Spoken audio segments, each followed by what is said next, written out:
যে তুমি যদি জান্নাতে যাও তাহলে আমি শামসুদ্দিন আল তামাসকে না নিয়ে তুমি জান্নাতে যাবা না।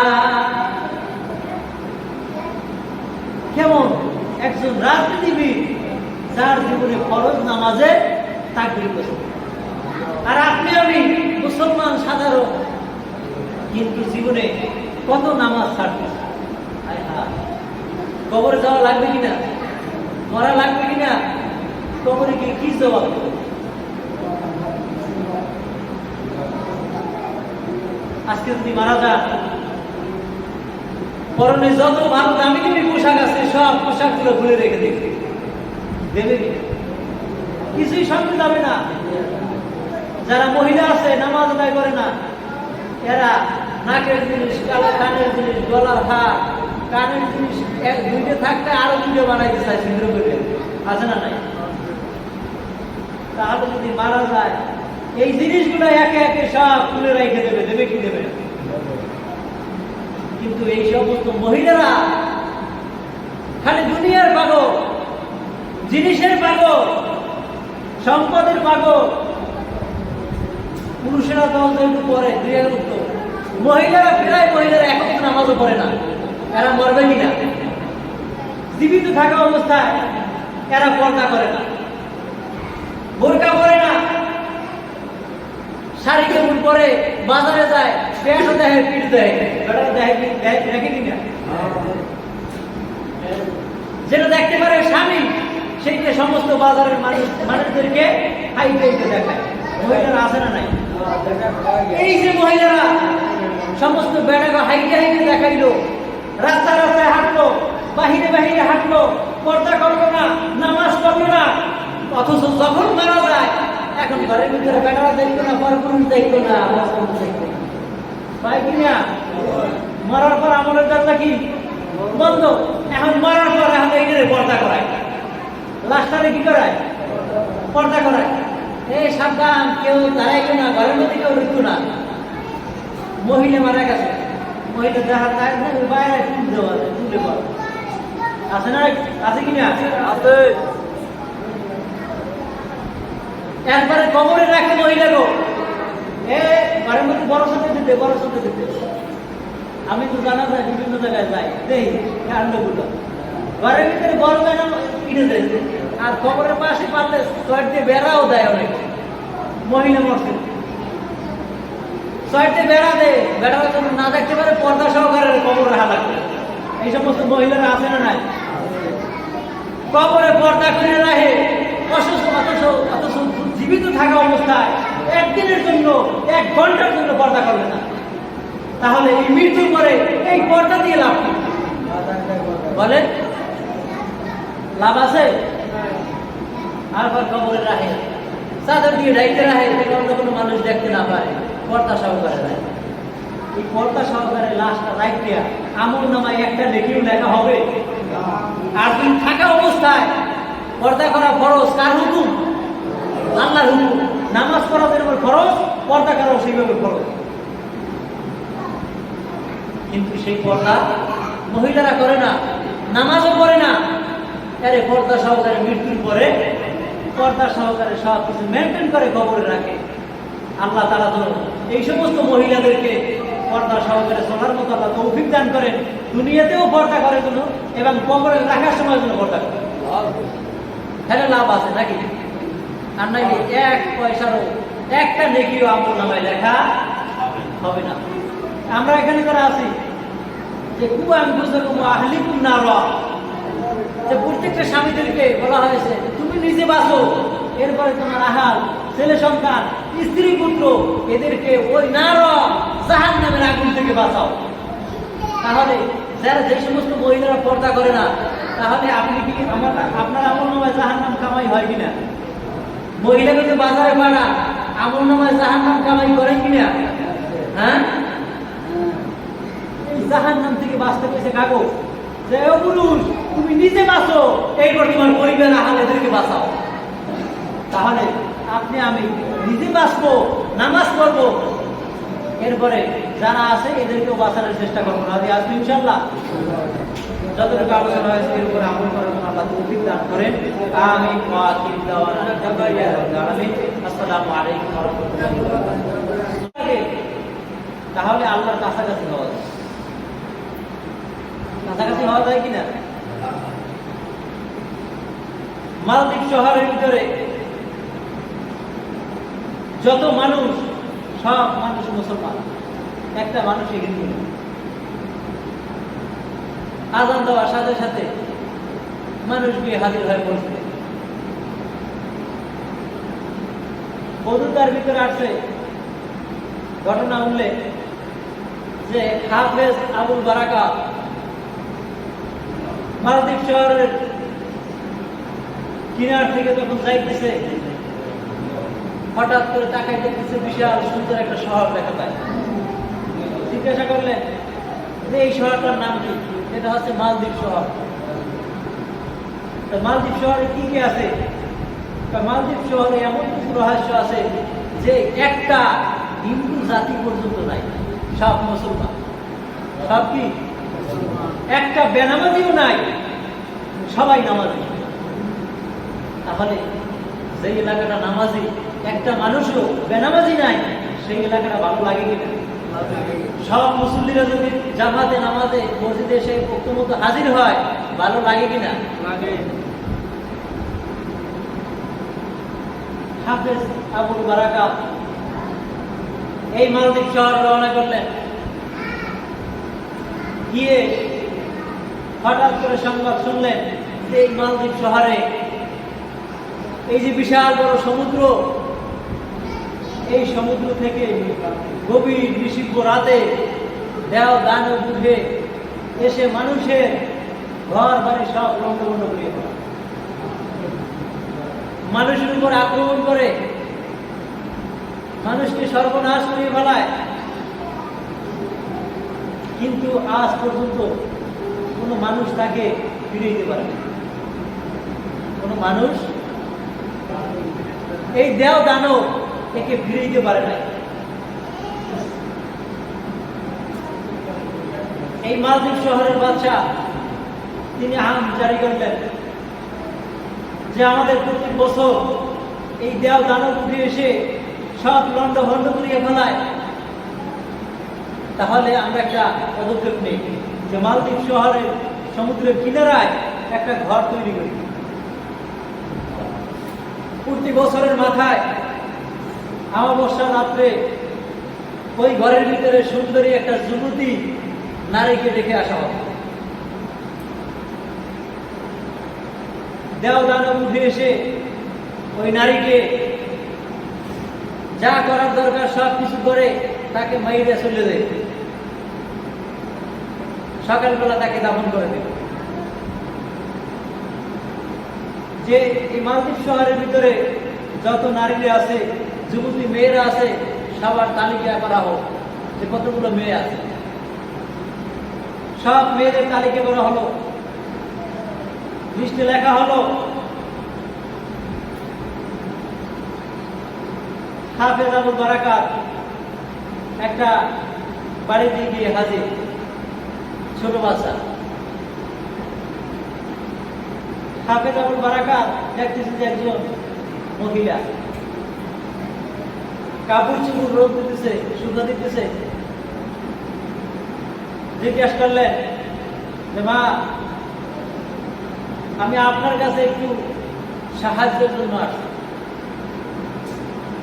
বলতেছে বাবা, তোমাকে যে সাহায্য করবো, সাহায্য করার মতো আমার কাছে কোনো খাওয়া দাওয়া নাই, কি দিয়ে আমি তোমাকে সাহায্য করবো?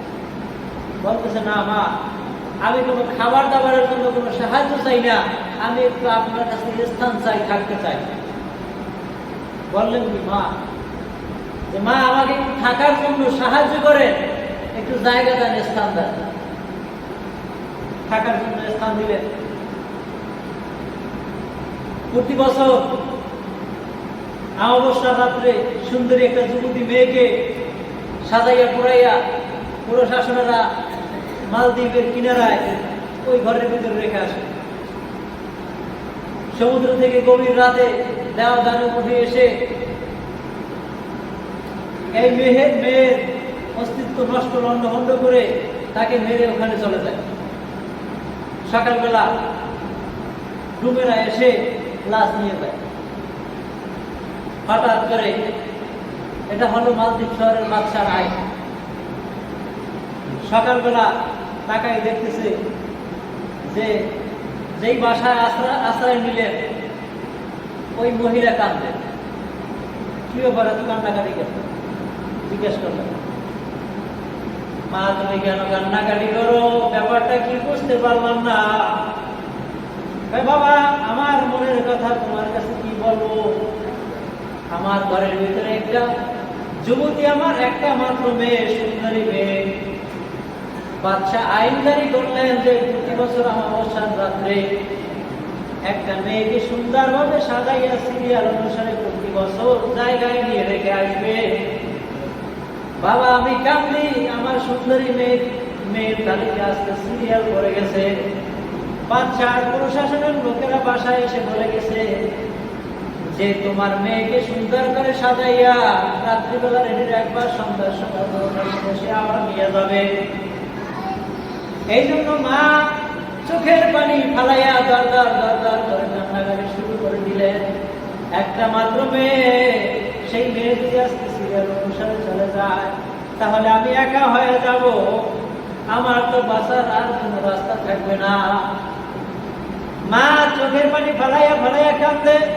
হাফেজ আবুল বারাকাত, সুন্দর মানুষ, দাড়ি ওঠে নাই এখন পর্যন্ত। যদি দাড়ি না ওঠে মহিলা না পুরুষ ধরা যায় নাই? হ্যাঁ, একজন হাফেজ যদি পাঞ্জাবি টুপি সব বাদ দিয়ে যদি শাড়ি পরে, দাড়ি তো নাই, মহিলা না পুরুষ ধরা যায়? হাফেজ আবুল বারাকাত ওই মাকে ডাক দিয়ে বলে, মা আমি যেহেতু আপনার বাসায় আশ্রয় নিয়েছি, আমি একটা হলেও আপনার জন্য একটা উপকার করে যাইতে চাই। কি উপকার বাবা? মা আপনার মেয়েকে দেওয়ার দরকার নাই, আমাকে শাড়ি চুড়ি পরাইয়া, আমাকে সুন্দরভাবে সাজাইয়া আপনি আমাকে মেলা করাইয়া দেন। না বাবা, ওই বাদশার লোকেরা, প্রশাসনের লোকেরা যদি জানতে পারে তুমি ছেলে, তাহলে আমাকেও শেষ করবে এবং আমার মেয়েকেও শেষ করিয়া ফেলাইবে। না বাবা, এই ভয়ের ভিতরে খাওয়ানোর কোনো দরকার না।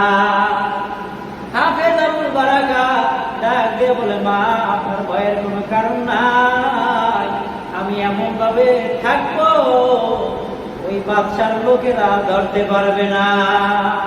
আমাকে সুন্দর করে সাজাইয়া পরাইয়া দিয়া দেন, সুন্দর করে সাজাইয়া শাড়ি চুড়ি পরাইয়া এবার যখন সন্ধ্যার সময় বউ বানাইয়া সাজাইয়া রাখলে, এমনি মুহূর্তে বাসার দরজায় প্রশাসন এসে হাজির হয়। চলো চলো, অমাবস্যা জানতে এসে হাজির হলেন হাফেজ আবুল বারাকাত। মালদ্বীপের কিনারায় ওই বাড়িতে রেখে এসে সমস্ত লোকেরা চলে গেলেন। এখন হাফেজ আবুল বারাকাত যখন গভীর রাত্র শুরু হয়ে যায়, তাকাইয়া দেখতেছে সমুদ্রের ভিতর থেকে ভয়ঙ্কর রূপ দিয়া শব্দ করে দেওয়া দানব উঠে আসতেছে। ভয়ঙ্কর ছোট মানুষ হাফেজ আবুল বারাকাত সমুদ্রের কিনারায় একা, অন্য কোন মানুষ নাই। ভয় লাগে কিনা? হাফেজ আবুল বারাকাত আল্লাহর কাছে ডাক দিয়ে বলে, ও দয়ার মালিক আল্লাহ, আমার কাছে অস্ত্র নাই, আমার কাছে কামান নাই, আমার কাছে ইমান নাই, আমার দুই সিনার ভিতরে মালিক তোমার কোরআন ছাড়া আর কোনো কিছু না, এছাড়া আমার কাছে আর কিছু নাই। আল্লাহ আমি কোরআন কারীম তেলাওয়াত করব, আর এই কোরআন কারীম তেলাওয়াত করার কারণে মাধ্যমে আল্লাহ তুমি ওই দেও দানবের হাত থেকে আমাকে বাঁচাইও। কি করলেন? যে আমি কোরআন কারীম তেলাওয়াত করব, এর বিনিময় আল্লাহ সব ক্ষমতার মালিককে আল্লাহ তুমি আমাকে ওই দাও দানবের হাত থেকে বাঁচাইয়া রাখিও। হঠাৎ করে যখন দেখতেছে কাছাকাছি চলে আসলেন হাফেজ আবুল বারাকা, এবার শুরু করলেন বিসমিল্লাহির রহমানির রহিম। আর রহমান আল্লামাল কুরআন খালাকাল ইনসান আল্লামাহু বায়ান। সূরা আর রহমান যখন তিলাওয়াত করা শুরু করে দিলেন, হঠাৎ করে তাকাইয়া দেখতেছে যে দেওদানব সেখান থেকে উঠে আসতেছে, তার দিকে কে যেন তীর গুলা নিক্ষেপ করতেছে। প্রত্যেকটা আয়াত অক্ষর তীরের মতো এই দেওদানবের শরীরের উপরে লাগতেছে। হঠাৎ করে পড়তে পড়তে পড়তে পড়তে এবার যখন তাকে আর দেখা যায় না, এবার হাফেজ আবুল বারাকাত কোরআনুল কারীম বন্ধ করিয়া ফেলাইলেন পড়া। আবার তাকায় দেখতেছে যে দ্বীপের ভিতর থেকে আবার দেওদানব উঠে আবার আসতেছে। এই ঘটনা দেখে এবার হাফেজ আবুল বারাকাত আবার পুনরায় কোরআনুল কারীম তেলাওয়াত করা শুরু করে দিলেন। হঠাৎ করে এমন ভাবে কোরআনুল কারীম তেলাওয়াত করা শুরু করলেন, তাকাইয়া দেখতেছে বিশাল বড় একটা আগুনের কুণ্ডলী এসে ওই দেওদানবের উপর আক্রমণ করিয়া তাকে লন্ড করিয়া ফেলাইছে। জমিনের তলদেশে একটা চলে নিস্তার হয়ে গেছে, তার কোনো অস্তিত্ব আর নেই। প্রত্যেক বছর আমাবস্যার রাত্রে একটা একটা করে মেয়ে চলে যায় আর ফিরে আসে না।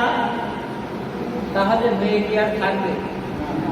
মেয়ের সিরিয়াল শেষ হলে তো অন্য লোকের উপর আবার আক্রমণ শুরু হয়ে যাইবে।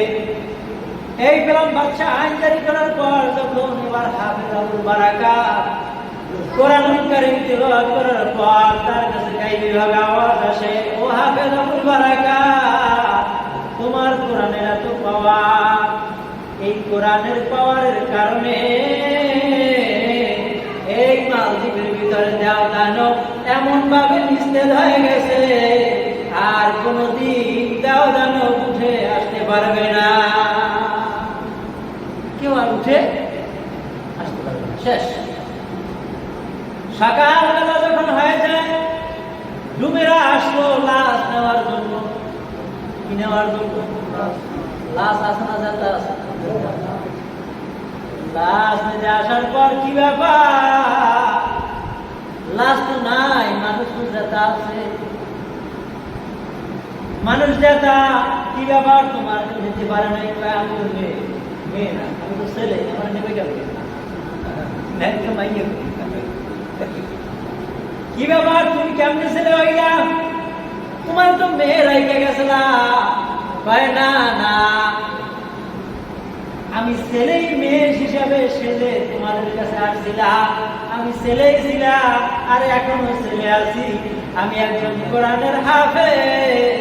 এই কোরআন তেলাওয়াত করার কারণে ওই দেওদানব আমার কোনো ক্ষতি করতে পারে না। বিশ্বাস হয় না?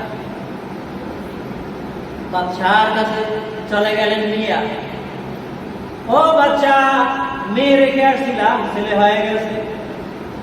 এর কথা তো বিশ্বাস করি না। আর দেওদানব এমন ভাবে নিস্তেজ হয়ে গেছে, এই দেওদানব নাকি আর কোনদিন উঠে আসবে না। কিন্তু বিশ্বাস হয় না। আগামী বছর যদি আবার অমাবস্যা আয়, তখন তো এসে আবার ক্ষতি করবে। তাহলে ওর কথা যদি সত্য হয়, ওরে ছাড়া যাইবে না।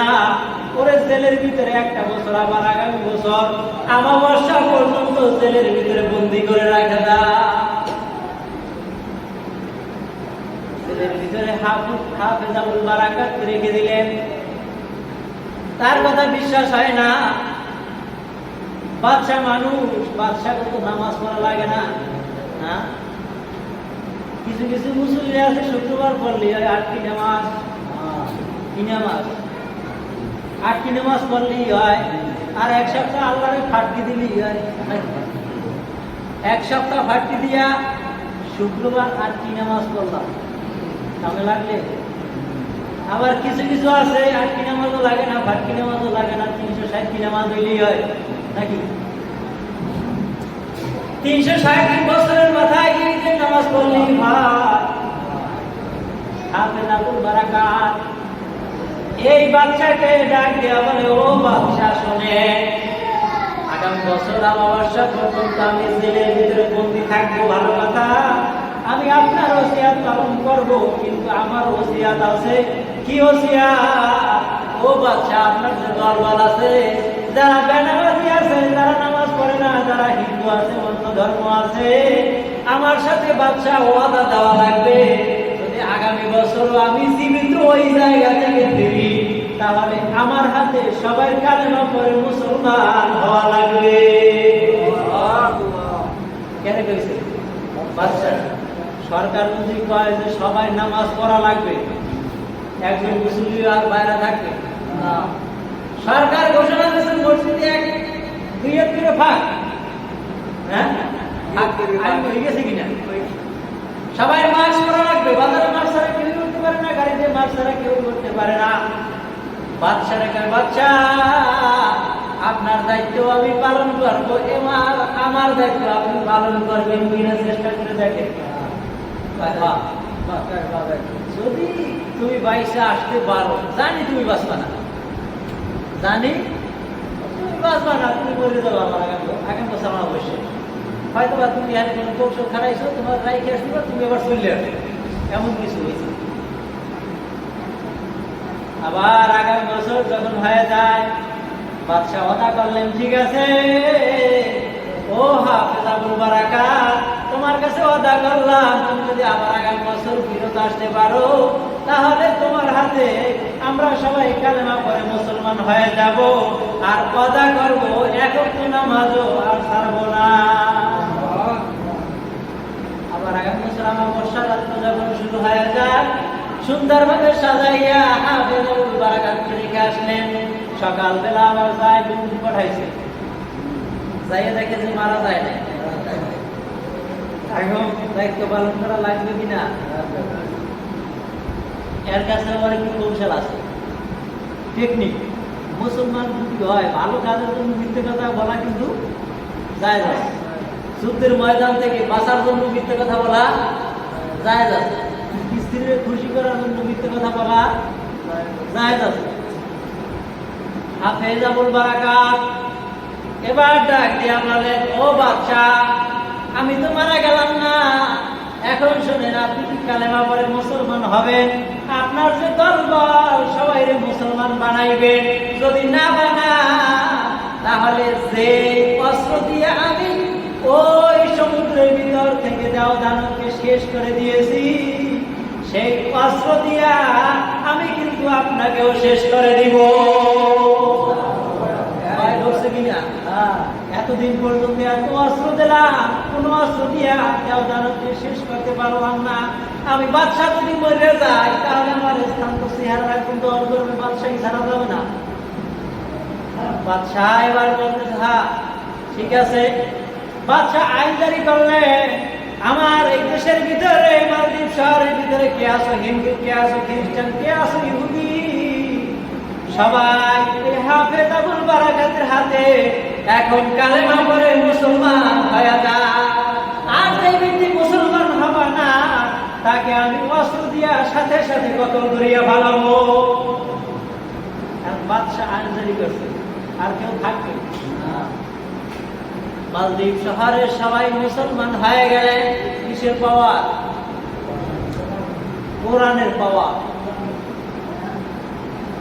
তুমি আল্লাহ তাআলা জানিয়ে দেন, আলা ইন্না আউলিয়া আল্লাহ লা খাউফুন আলাইহিম ওয়া লা হুম ইয়াহজানুন। দিল্লির বাদশা শামসুদ্দিন আলতামাস খাজা কুতুবউদ্দিন যখন দুনিয়া ছেড়ে বিদায় নিয়ে চলে যায়, নাম শুনছেন না? খাজা কুতুবউদ্দিন যখন দুনিয়া ছেড়ে বিদায় নিয়ে চলে যায়, এই বিদায়ের আগ মুহূর্তে এবার সন্তানকে রেখে বলে, ও সন্তান আমার শোনো, আমি যদি মারা যাই আমার জানাজায় এমন ব্যক্তি দ্বারা পড়াবা যার জীবনে ফরজ নামাজ তাকবীরুল্লাহ ছড়ে না। অর্থাৎ জামাতে আইসা হুজুর যখনই তাকবীর দিতেছে সাথে সাথে তাকবীর দিতে পারছে। যার জীবনে তাকবীরুল্লাহ ছড়ে নাই, যার জীবনে আসরের সুন্নাত নামাজও ছড়ে না। আসরের সুন্নাত নামাজ পড়ি আমরা, যার জীবনে আসরের সুন্নাত নামাজ ছাড়ে নাই, কখনো নফল ইবাদত ছাড়ে নাই, কখনো তাহাজ্জুদ নামাজ ছাড়ে নাই, কখনো নফল নামাজ ছাড়ে নাই, কখনো নফল রোজা ছাড়ে নাই, এমন ব্যক্তিকে যদি পাও, এমন ব্যক্তিকে যদি পাও, তাহলে আমি মরার পরে ওই ব্যক্তি দিয়ে জানাজা পড়াবা যার জীবনে ফরজ নামাজ জামাতের সাথে আদায় করছে, কখনো তাকবীরুল্লাহ ছুটে যায় না। যত ফজরের নামাজ জীবনে পড়ছে একদিন কালেও তাকবীরুল্লাহ ছড়ে নেই।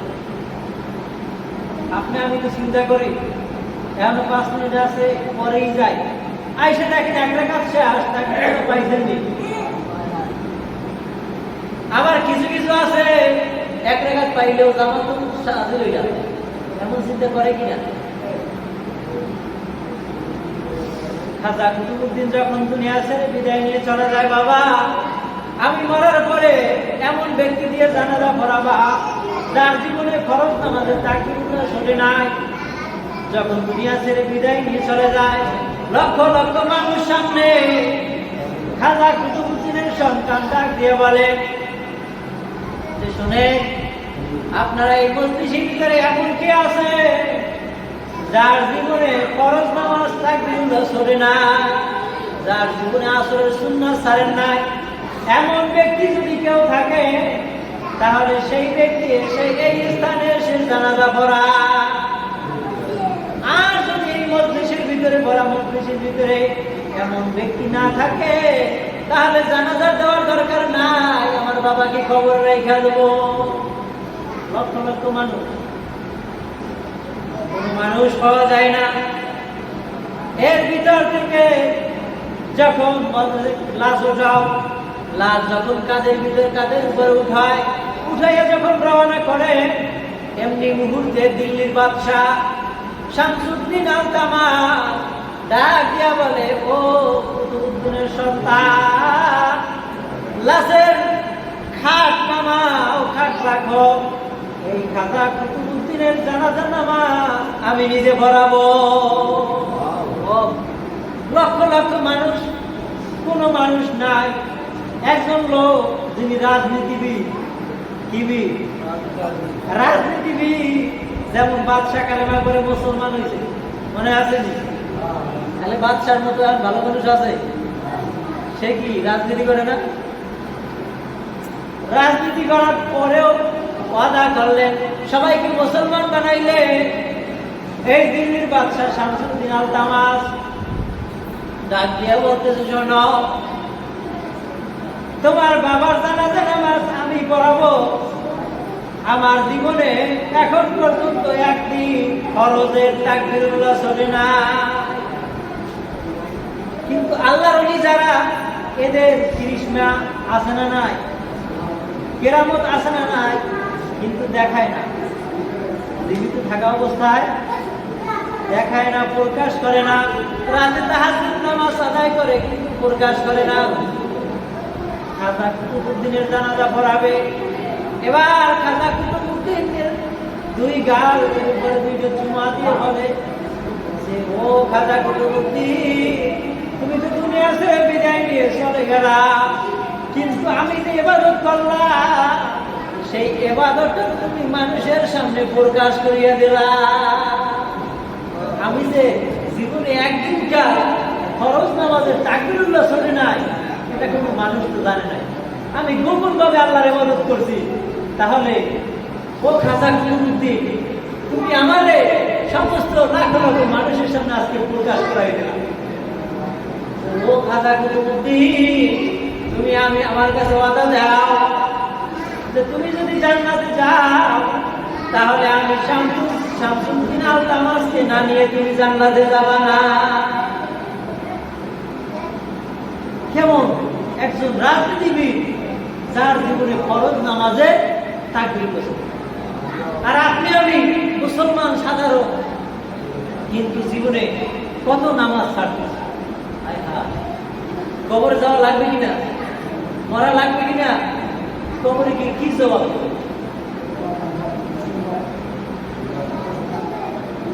আজকে যদি মারা যান, পরনে যত ভালো দামি দামি পোশাক আছে সব পোশাক গুলো খুলে রেখে দেবে কিনা? কিছুই সঙ্গে যাবে না। যারা মহিলা আছে নামাজ আদায় করে না, এরা নাকের জিনিস, কানের জিনিস, গলার হাত, কানের জিনিস দুইটা থাকতে আরো ভিডিও বানাইতে চায় সিঁদুর করে, আছে না নাই? তাহলে যদি মারা যায় এই জিনিসগুলো একে একে সব খুলে রেখে দেবে কি দেবে? কিন্তু এই সমস্ত মহিলারা খালি দুনিয়ার পাগল, জিনিসের পাগল, সম্পদের পাগল। পুরুষেরা তো পরে দুই উত্তর, মহিলারা মহিলারা এখন নামাজও পড়ে না। এরা মরবে কিনা? জীবিত থাকা অবস্থায় এরা পর্দা করে না, বোরকা পরে না, শাড়ি কেমন পরে, বাজারে যায় পেটও দেখে, পিঠ দেখে, দেখে কিনা? যেটা দেখতে পারে স্বামী সেইটা সমস্ত বাজারের মানুষদেরকে হাইটে দেখায়। মহিলারা আছে না নাই?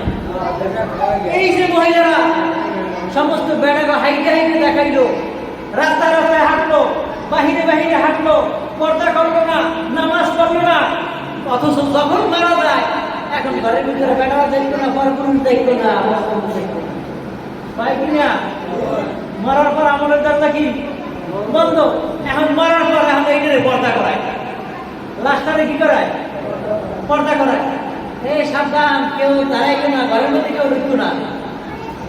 মহিলা মারা গেছে, মহিলা দেখার বাইরে তুলে আছে না? আছে কিনা?